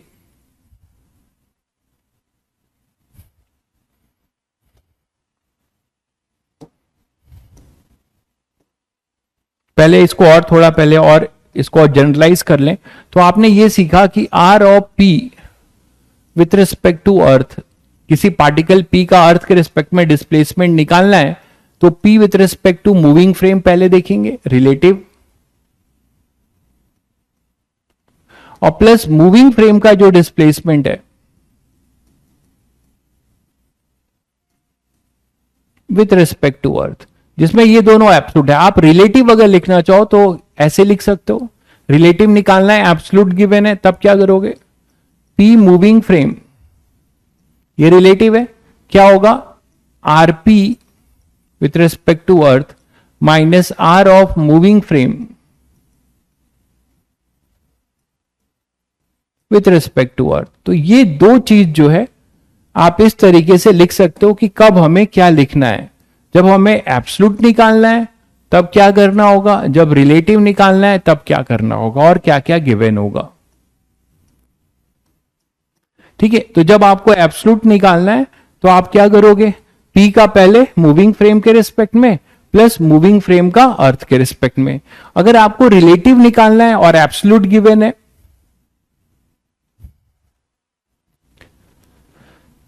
हमेशा कांस्टेंट क्यों रहेगा यार? वो चेंज भी हो सकता है, तभी तो हम वेलोसिटी की बात करेंगे। कोई भी चीज इसमें कांस्टेंट क्यों रहेगी? टाइम के साथ सब चेंज होता जाएगा। आपको ये बताओ, ये अभी अभी तो बताया, ये जो वेक्टर आपने बनाया है किसी मोमेंट पे, अब ये यहां चला जाएगा पी तो वेक्टर बढ़ जाएंगे, ये यहां चला जाएगा तो वेक्टर चेंज होते जाएंगे। तो टाइम के साथ इनका रेट ऑफ चेंज भी निकालेंगे, तभी तो हम रिलेटिव वेलोसिटी की आगे बात करेंगे। ठीक है, तो ये अपने पास होगा। और जब हमें मूविंग फ्रेम का निकालना होगा, ये रिलेटिव निकालना होगा, तो हम कैसे लिखेंगे?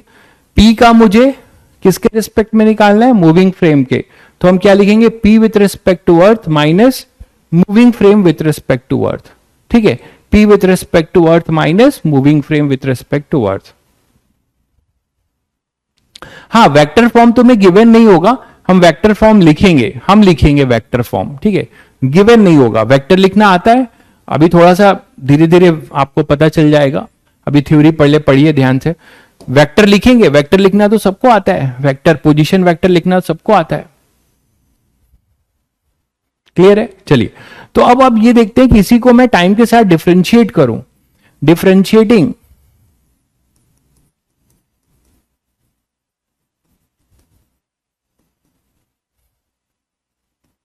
with respect to time, above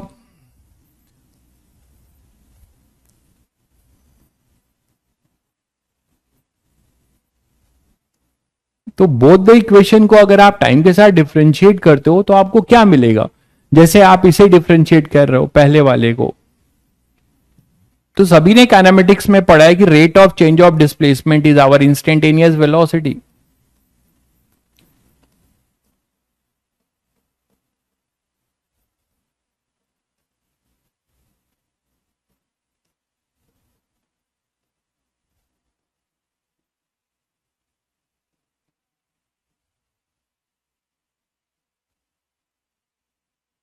यही तो है। तो जब आप ऐसा बोलोगे तो ये क्या हो जाएगा? Velocity of P with respect to earth, and that is equal to what? This is velocity of P with respect to moving frame.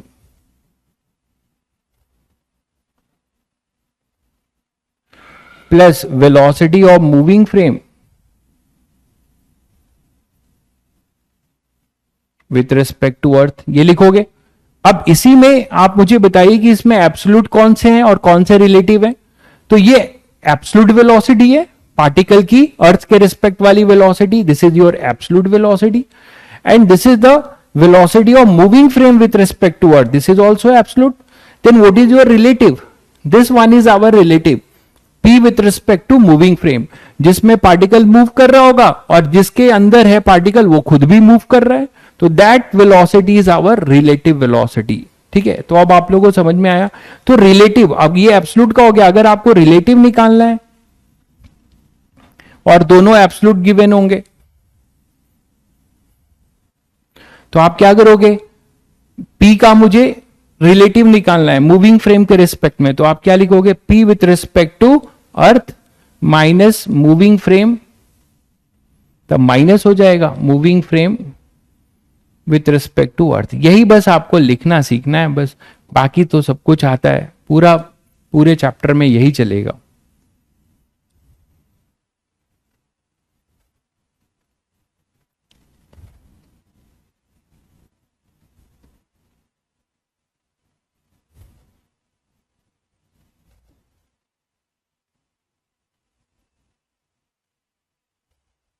ठीक है, तो ये अपने पास हो जाएगा रिलेटिव वेलोसिटी, है ना। ये जो वेलोसिटी होगी that velocity is our relative velocity, यही हमें पढ़ना है।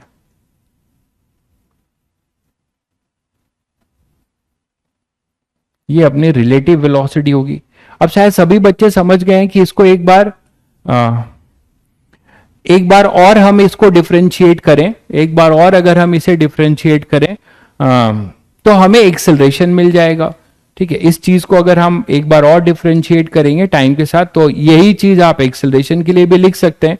तो क्या मैं डायरेक्ट लिख दूं, सभी लोग इससे क्लियर हैं? देखिए, acceleration of p with respect to earth, अब क्या लिखा जाएगा आप लोग बताओ, acceleration of p with respect to moving frame, है ना, और प्लस, मतलब चलो लिख ही देता हूं, एक बार और अगर इसे हम डिफरेंशिएट करें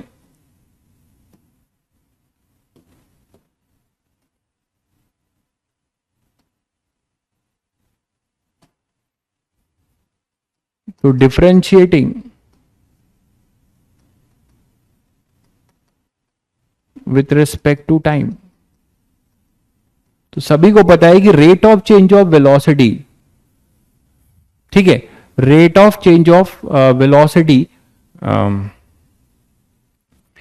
differentiating with respect to time, d by dt of velocity of p with respect to earth, this is equal to d by dt of velocity of p with respect to moving frame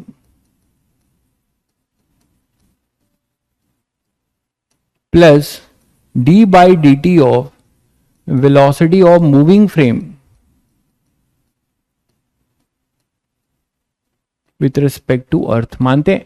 तो यहां से हमें मिलेगा acceleration of p with respect to earth is equal to acceleration of p with respect to moving frame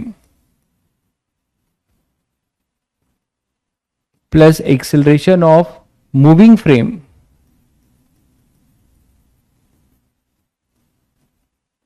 with respect to earth. मानते हैं? अब इसमें ये जो टर्म है सभी लोग समझ रहे हैं कि ये रिलेटिव है। Acceleration of p with respect to frame, वो हमें क्या मिलेगा, रिलेटिव। ठीक है, तो अब ऐसे लिखो, या फिर अगर आप रिलेटिव लिखना चाहते हो तो क्या करोगे, माइनस करोगे। तो कब माइनस कर रहे हैं कब प्लस कर रहे हैं, बस ये आपको जान लेना है। जब हम रिलेटिव लिखेंगे, एक का दूसरे के रिस्पेक्ट में रिलेटिव लिखेंगे, तो पहले वाले एब्सोल्यूट जो ऊपर p लिखा है, तो इस p का पहले एब्सोल्यूट मतलब p with respect to earth, नीचे मूविंग फ्रेम है तो मूविंग फ्रेम का एब्सोल्यूट मतलब moving frame with respect to earth, बस ये करने का है। ठीक है, तो इस तरीके से आप एक्सेलरेशन भी निकाल सकते हो, इस तरीके से आप एक्सेलरेशन भी निकाल सकते हो। तो दिस इज फॉर एक्सेलरेशन, और ये एक्सेलरेशन का कौन सा टर्म हो जाएगा, relative acceleration. This one is our relative acceleration. एक फ्रेम से मूविंग फ्रेम के रिस्पेक्ट में, तो ये रिलेटिव एक्सेलरेशन है जो एक्चुअल नहीं होगा। एक्चुअल एक्सेलरेशन ये है और ये भी एक्चुअल है अर्थ के रिस्पेक्ट में। तो जो भी चीजें अर्थ के रिस्पेक्ट में निकाली जा रही हैं, दीज आर एक्चुअल। हाँ बिल्कुल, अरे यार तुम वेक्टर पढ़े हो कि नहीं, पहले ये बताओ। वेक्टर पढ़े हो तो फिर आप क्यों कंफ्यूज हो कि सर तीनों डायमेंशन के लिए, if I am writing here vector, then this vector is either I cap X I cap plus Y J cap plus Z K cap, V X I cap plus V Y J cap plus V Z K cap. Clear है? तो आप velocity के लिए भी लिख सकते हैं, acceleration के लिए भी लिख सकते हैं, डिस्प्लेसमेंट के लिए भी लिख सकते हैं। अगर 2 डायमेंशन है तो 2 डायमेंशन वेक्टर लिखना, अगर 1 डायमेंशन है तो 1 डायमेंशन लिखना, अगर 3 डायमेंशनल है तो 3 डायमेंशनल वेक्टर लिखना। क्लियर है?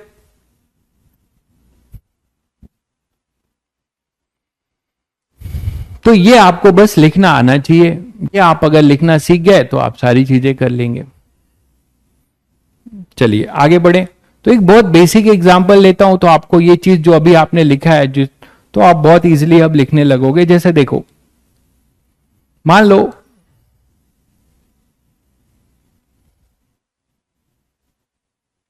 कि एक कोई पार्टिकल है,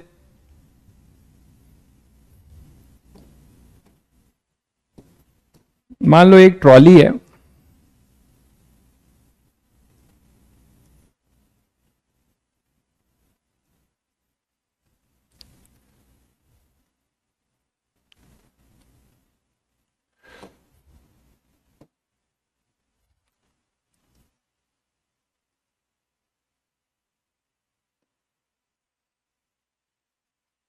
ठीक है, ये मूव कर रही है किसी ग्राउंड पे। ये ट्रॉली क्या कर रही है? मूव कर रही है ऐसे।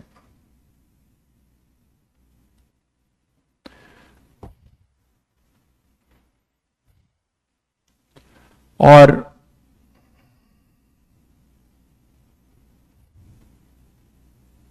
ट्रॉली पे एक पोल है, मान लो ट्रॉली पे एक पोल है, ठीक है, और पोल पे एक मंकी चढ़ रहा है।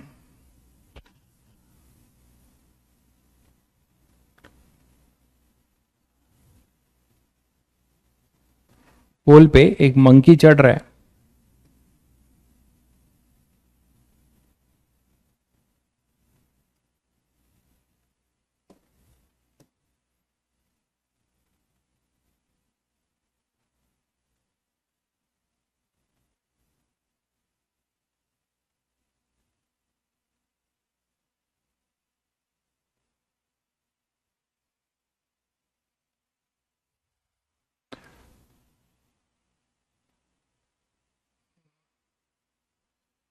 ऐसे समझो मंकी ही है, समझो, खुद को मत समझ लेना।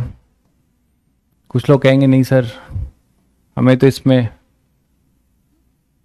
जैसे लोग बोलते हैं ना तुझ में रब दिखता है, तो हो सकता है कुछ लोगों को इसमें अपना चेहरा तो नहीं दिख रहा है भाई तुम लोगों को।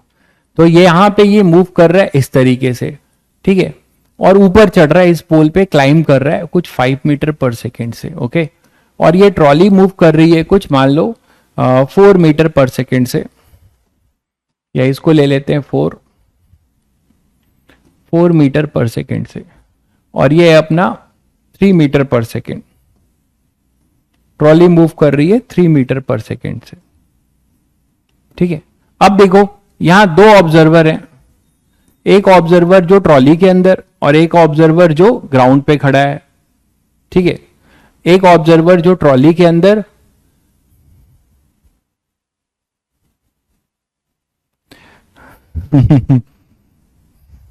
क्या बात है रजत, प्रकाश भैया तुम्हारे दोस्त हैं, मजे ले रहे हो प्रकाश भैया के, सही है। तो यहां पर अपने पास जो है ये मूविंग फ्रेम ऑब्जर्वर है और ये ऑब्जर्वर जो है रेस्ट पर जो खड़ा है। तो आपसे दोनों के लिए इसकी वेलोसिटी पूछी जा रही है मंकी की, है ना। तो आपसे क्या क्या पूछा जा रहा है? Velocity of monkey with respect to trolley पूछा जा रहा है, और आपसे पूछा जा रहा है वेलोसिटी ऑफ मंकी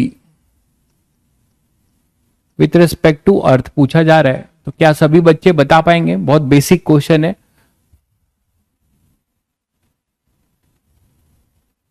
ठीक है।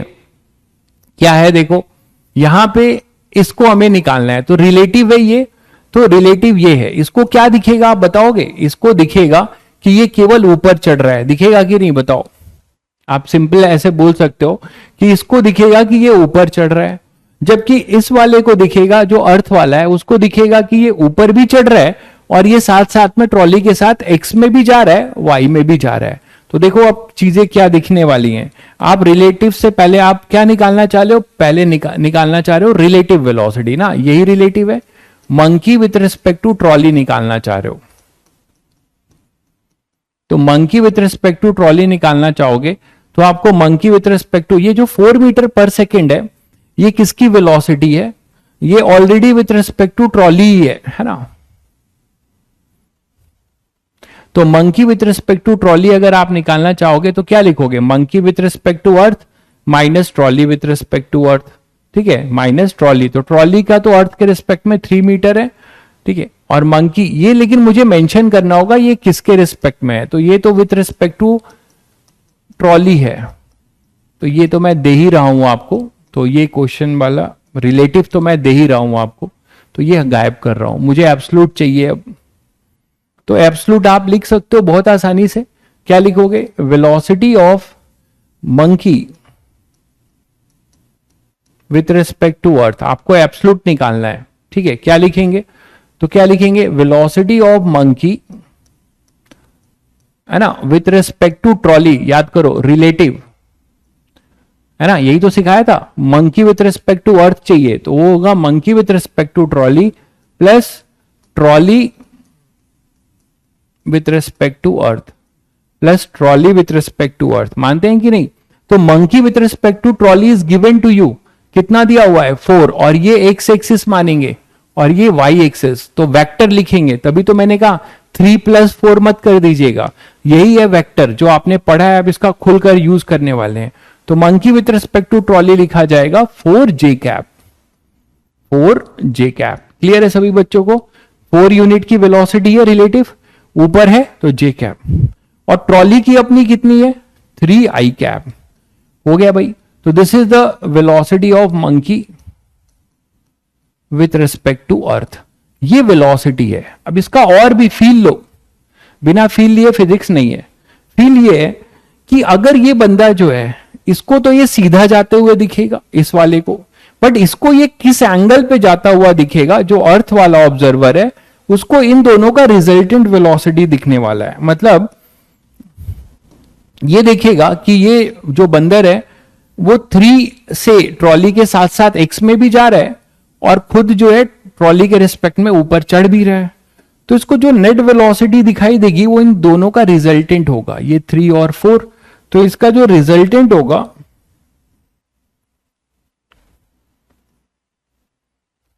वो अपने पास होगा ये वाला, तो that is the velocity of monkey with respect to earth, ये वेक्टर होगा वेलोसिटी ऑफ मंकी, मतलब यहां विथ रिस्पेक्ट टू अर्थ, ये वेक्टर इस तरीके से होगा, मानते हैं। इसका मैग्नीट्यूड क्या होगा, इसका मॉड तो आप सभी लोग निकाल सकते हो, monkey with respect to earth का नेट मैग्नीट्यूड क्या होगा, ये होगा √3² + 4², दैट इज आवर 5 मीटर पर सेकेंड, ठीक है। तो ये बहुत बेसिक एग्जांपल है, लेकिन आप इससे चीजें समझ रहे हैं। ये tan थीटा, ये आपको डायरेक्शन देता है, डायरेक्शन भी निकाल सकते हैं। tan थीटा कितना होगा इस ट्रायंगल से, इट इज 4/3, और 4/3 सभी बच्चे जानते हैं tan थीटा क्या होता है। कई बार ये ट्रायंगल बताया हूं कि इसे दिमाग में बैठा लो। SC वर्मा का फेवरेट एंगल है 3753, तो ये हो जाएगा 37 के अपोजिट होता है 3,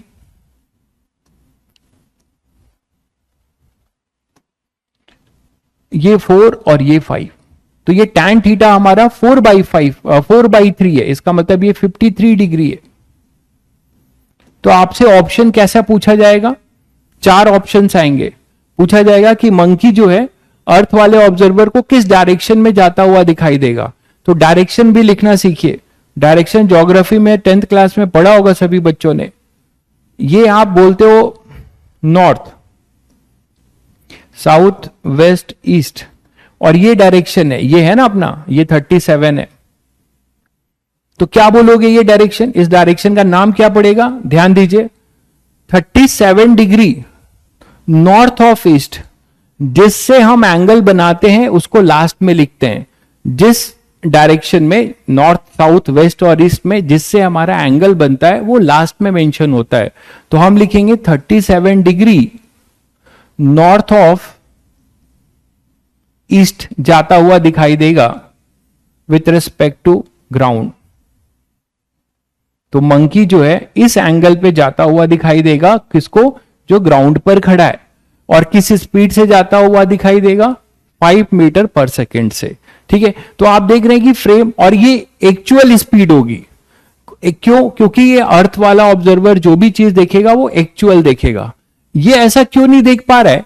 क्योंकि इसकी भी वेलोसिटी इधर 3 मीटर है और इसकी भी वेलोसिटी इधर 3 मीटर है। तो इसको इस डायरेक्शन की वेलोसिटी कहां फील होगी? इसीलिए इसको केवल ये ऊपर दिखाई दे रहा है। तो सब लोग समझ गए होंगे, क्लियर है सभी को, कि ये वेलोसिटी जो है क्यों नहीं दिखाई दे रही है? सबको क्लियर है? क्योंकि रिलेटिव वेलोसिटी दोनों की 0 हो जाएगी। एक्स डायरेक्शन में रिलेटिव वेलोसिटी 0 है। ठीक है, इसीलिए आपको ये ऊपर जाता हुआ दिखाई देगा। एक्स डायरेक्शन में रिलेटिव वेलोसिटी 0 है, वाई डायरेक्शन में है। और वाई डायरेक्शन में क्यों है ऐसा? क्योंकि वाई डायरेक्शन में ट्रॉली मूव नहीं कर रही है, ट्रॉली एक्स में मूव कर रही है।